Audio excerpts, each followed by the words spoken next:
لاہور کوٹ عبداللہ امام بارگاہ باب آل محمد میں سالانہ جشن مولود کعبہ مولا علی علیہ السلام کی تقریب کا اہتمام کیا گیا،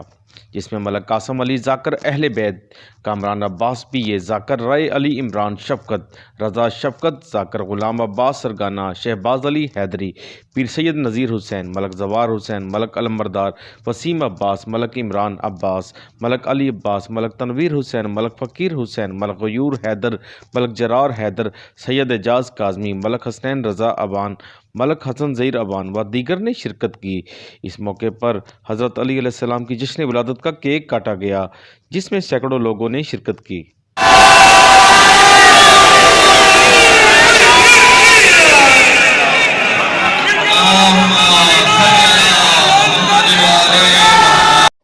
کیمرہ مین فرحان شیخ کے ساتھ اسلم ابراہیم، سٹی ون نیوز لاہور۔